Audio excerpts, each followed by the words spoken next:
सभी को नमस्कार। दीपावली के पावन पर्व की सभी देशवासियों को हार्दिक शुभकामनाएं। आपके और आपके परिवार के साथ सदा खुशियां बनी रहे। जय श्री राम। सभी मित्रों को एक बार पुनः मर्यादा पुरुषोत्तम भगवान श्री राम के अयोध्यापुरी लौटने पर खुशियों का जो त्यौहार मनाया जाता है, उसे हमें भी अपने जीवन में धारण करना है। जिन्हों दीपावली का त्यौहार खुशियों का त्यौहार माना जाता है, क्योंकि जब विजय होती है तब उनका स्वागत दीप प्रज्वलित करके और स्वागत सत्कार के साथ किया जाता है। इसीलिए इन आस्था, प्रथा और धारणाओं को हमें वास्तविकता में बदलने के लिए कुछ ऐसे संकल्प ले, कुछ ऐसे कर्म करें और भगवान श्री राम की जो जीवनी थी उनको पढ़े। उसके आधार पर हम भी उस कर्म को करें। सज्जनों, भारतवर्ष में अनेक प्रकार की परंपराओं के त्योहार मनाए जाते हैं, लेकिन उन त्योहारों की वास्तविकता क्या है, उसके लक्ष्य क्या है, उद्देश्य क्या है, उनकी तरफ हमारा ध्यान आकर्षित नहीं होता है। हम केवल न केवल उन आस्था, प्रथा और धारणाओं को मनाने के लिए और अपने मन का मनोरंजन मिलनसार करने तक ही उन्हें समाप्त कर देते हैं। तब हमें उन त्योहारों की जो वास्तविकता है उसका ज्ञान प्राप्त नहीं होता है। आज दीपावली है। परमात्मा की सब पर अच्छी कृपा बनी रहे, लेकिन मनुष्य इन खुशियों के साथ भी कुछ सावधानियां नहीं बरतने के कारण किसी परिवार में गम भी पैदा कर देता है। पटाखे फोड़ने की जो परंपरा है, उसमें आग जलने की घटना सबसे पहले होने की संभावना रहती है। इसलिए हमें उन तमाम समस्याओं को बचाते हुए इस त्योहारों को मनाना है। सज्जनों, एक ही गांव में, एक घर में दीपावली है और अगर दूसरे घर में अगर होली है तो वह गांव नहीं कहा जाता है। इसलिए पूरे गांव में वो त्यौहार दीपावली के रूप में मनाया जाना चाहिए। किसी परिवार में गम है, किसी परिवार की माली हालत ठीक नहीं है, तो हमें उनका साथ देना चाहिए। आज के दिन हम अपने घर पे अच्छे कपड़े पहने, दीप प्रज्वलित करें, मिष्ठान बनाएं और परिवार में साथ में बैठकर हम भोजन करें, तो हमें भी उनके परिवार में जाकर उनको भी इसी तरह इस त्योहारों में शामिल करना चाहिए। अन्यथा इस त्योहारों की गरिमा नहीं रहती है। साथ ही साथ पटाखों के कारण इतना सारा प्रदूषण होता है, उसे भी हमें बचाना है। इसलिए हमें सीमित रूप से इस धारणा, प्रथा को बरकरार रखते हुए और उस पैसों का और पर्यावरण को बचाने के खातिर हमें कुछ ऐसे भी निर्णय लेने चाहिए जिससे दीपावली की खुशियां भी मनाई जाए, साथ ही साथ पर्यावरण और जनहानि को भी रोका जा सके। आपके पास धन की कमी नहीं है तो आज के दिन किसी गरीब अनाथ को कपड़े, मिष्ठान या किसी विद्यार्थी को साहित्य उपलब्ध करवाए जिससे वह विद्यार्थी विद्या अध्ययन कर सके और उसके घर में हमेशा खुशियां बनी रहे। सज्जनों, किसी कवि ने कहा है कि पता नहीं इस जिंदगी का सफर कब रुक जाएगा, कर सले कुछ ऐसे कर्म जीवन धन्य हो जाएगा, जीवन धन्य हो जाएगा। उन महापुरुषों को, उन मर्यादा पुरुषोत्तम भगवान श्री राम को याद करते हुए हम दीपावली का पर्व मनाते हैं। तो ऐसे ही हम भी कुछ कर्म करें जिससे आने वाली पीढ़ी हमें भी याद करे। मैं दीपावली के इस पर्व के माध्यम से आपको आरोग्य पुस्तकालय के बारे में कुछ विशेष जानकारी अवगत कराना चाहता हूं। आरोग्य पुस्तकालय सेवा समिति बाड़मेर पिछले काफी वर्षों से शिक्षा और मानवता के प्रति कर्म कर रही है। पिछले 2 साल से राजस्थान सरकार द्वारा मान्यता प्राप्त ये संस्था धरातल पर रिकॉर्ड के साथ काम कर रही है। पिछले वर्ष वार्षिक उत्सव हमने इस संस्था को अस्थायी रूप से जगह बनाकर कार्यक्रम किया था।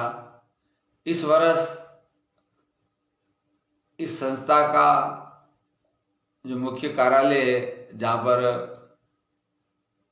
जमीन दी गई है दानदाताओं द्वारा, उस पर कार्यक्रम किया। अब वहाँ पर भवन निर्माण का कार्य शुरू किया गया है और तमाम भामाशाहों की बदौलत सर्व समाज को समर्पित ये लाइब्रेरी और कोचिंग सेंटर बहुत ही शिक्षा के लिए महत्वपूर्ण योगदान देगा। इसलिए आप सबसे मेरा केवल एक ही निवेदन है कि ये जो शिक्षा का भव्य मंदिर बनने जा रहा है, इस मंदिर के अंदर सर्व समाज के विद्यार्थी निःशुल्क साहित्य और कोचिंग सेवा प्राप्त करेंगे। इसलिए इस मानवता के मिशन में अपना तन मन धन से सहयोग करने और कराने की कृपा करावे, ताकि अपना जो ग्रामीण इलाका है उसमें विद्यार्थी शिक्षा अध्ययन नहीं कर पा रहे हैं, क्योंकि उन्हें हम 8वीं 10वीं तक पढ़ाने के बाद में रोजगार पर लगा देते हैं और अगर कोई पढ़ना चाहता है तो भी हम उतना खर्चा नहीं दे पाते हैं। बाहर कोचिंग के लिए जाते हैं तो खर्चा महंगा पड़ता है, इसलिए हम उन्हें शिक्षा से वंचित कर देते हैं।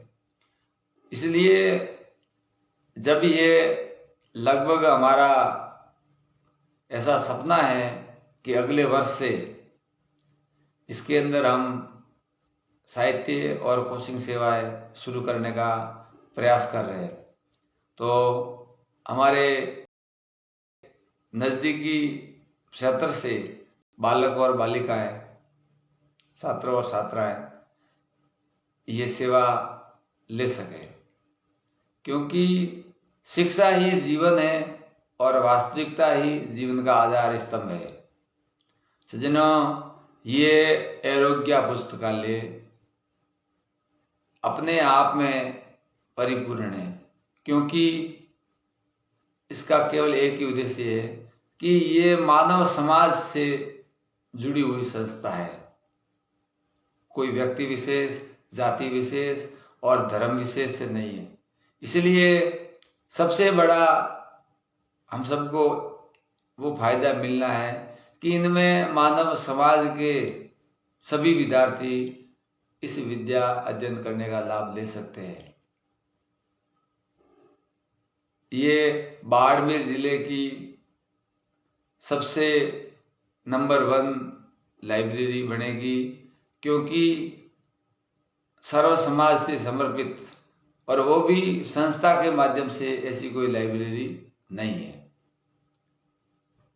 सज्जनों, मनुष्य के अंदर इतनी शक्ति है, उसका कोई आकलन नहीं कर सकता है, लेकिन उस शक्ति का आभास करवाना, उन्हें वास्तविकता दिखाना, वो शिक्षा और संस्कारों के माध्यम से ही संभव है।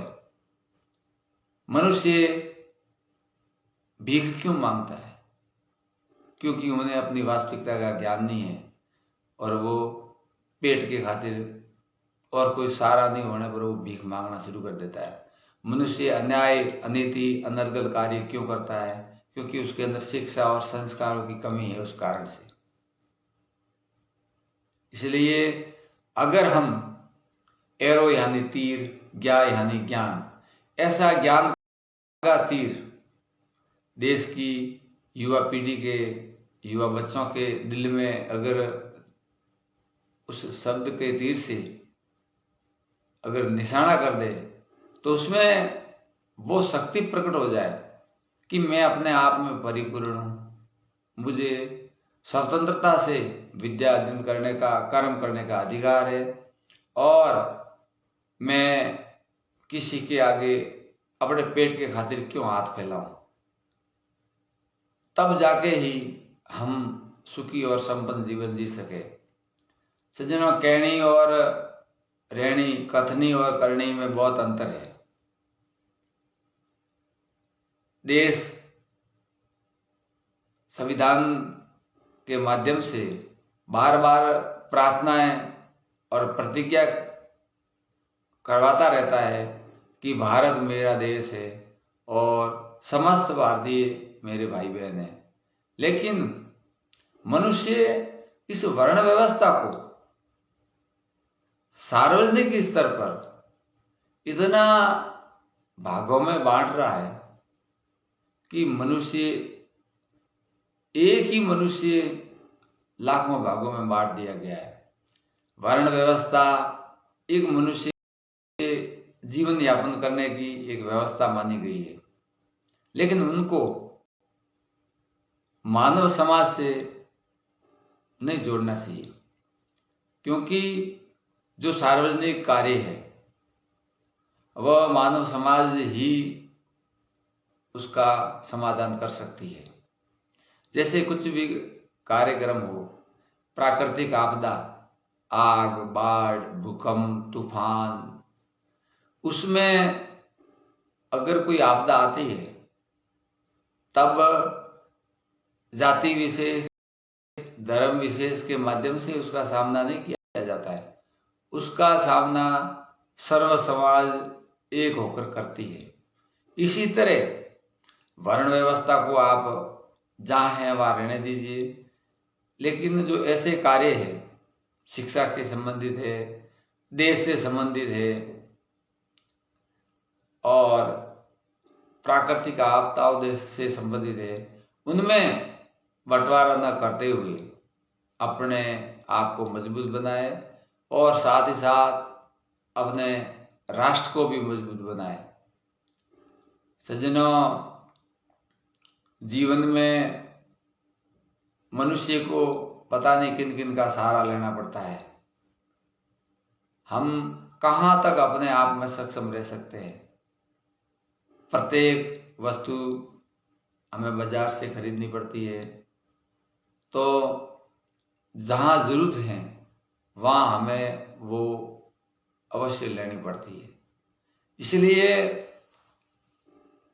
इस शिक्षा के ज्ञान को संस्कारों के साथ जोड़े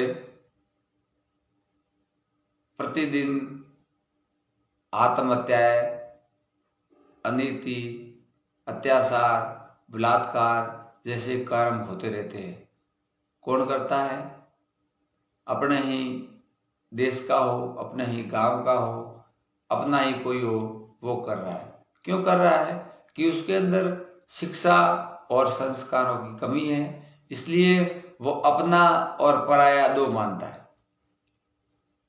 प्रतिज्ञा तो हमने की है कि समस्त भारतीय भाई बहन हैं, लेकिन हम अपनी बहन को बहन मानते हैं और दूसरे की बहन को पराई मानते हैं। अपना भाई अपना और दूसरा भाई होता है वो अपना दुश्मन मान लेते हैं। इसके कारण ये सारे अनर्गल कर्म होते रहते हैं।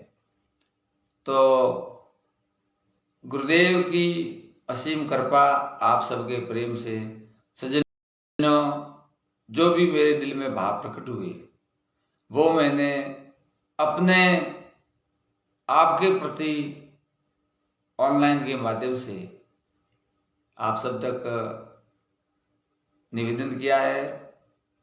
ये किसी को ठेस पहुंचाने का कार्य नहीं है, क्योंकि मनुष्य के दिल के अंदर जो भावनाएं होती है वह प्रकट करना उन्हें पूर्ण अधिकार है। अगर आपको ये बातें कुछ उचित लगे तो आप भी अपने दिल में धारण करें और अपने जीवन को सफल बनाने का प्रयास करें। मुझे मेरे जीवन के इस सफर में मेरे श्री सद्गुरुदेव जी ने वो शक्ति प्रदान की है कि उसके माध्यम से मेरा पूरा जीवन है अंतिम सांस तक मानवता और सत्य के प्रति कर्म करने के लिए समर्पित है। अब उस कर्म में कौन मुझे अच्छा माने, कौन बुरा माने, वो उनका व्यक्तिगत कारण हो सकता है, लेकिन मेरा किसी से न राग है न किसी से कोई द्वेष है। मुझे सब में वो ही परमात्मा के दर्शन होते हैं जो मेरे घट भीतर है। एक बार पुनः आप सबको दीपावली की ढेर सारी शुभकामनाएं। आप अपने परिवार के साथ खुशियां मनाएं, क्योंकि सज्जनों सत्य अपने आप में सत्य होता है, भले ही वो चाहे कितना ही कड़वा हो। क्योंकि शिक्षा और संस्कारों की कमी की वजह से अनाथ आश्रम, वृद्धाश्रम खोले गए हैं, क्योंकि उन संतानों ने अपने माँ बाप को छोड़ दिया है। फिर अनाथ आश्रम में उनको पाला जाता है, फिर उन संतान का जीना किस काम का? जो अपने माँ बाप की सेवा नहीं कर सकते हैं, उन्हें अनाथ आश्रम में छोड़कर चले आते हैं, तो फिर आपका जीवन कोई काम का नहीं है। इसलिए होता है परिवार में मनमुटाव भी होता होगा, लेकिन ऐसे पर्व आने पर उसको समाप्त करके अपने परिवार के साथ खुशियां मनाएं और अपने स्वास्थ्य के प्रति पूर्ण ध्यान रखें। क्योंकि अपन जब भी कोई भोजन करते हैं वो भी उचित होना जरूरी है। आजकल बहुत ही ज़्यादा ये समस्याएं आ रही है व्यंजन में भी, साथ ही साथ जो भी कार्यक्रम में हम खुशियां मनाएं उसमें भी सावधानी बरते, ताकि वो त्यौहार हमें खुशी से हमेशा के लिए आनंदित करता रहे। आप सबका हृदय की गहराई से बहुत बहुत धन्यवाद। आप सबके भीतर बैठे परमात्मा को बार बार नमस्कार। सज्जनों, आप सबका प्रेम और गुरुदेव की असीम कृपा बनी रही तो ऐसे ही ऑनलाइन के माध्यम से मिलते रहेंगे। राम राम, जय श्री राम।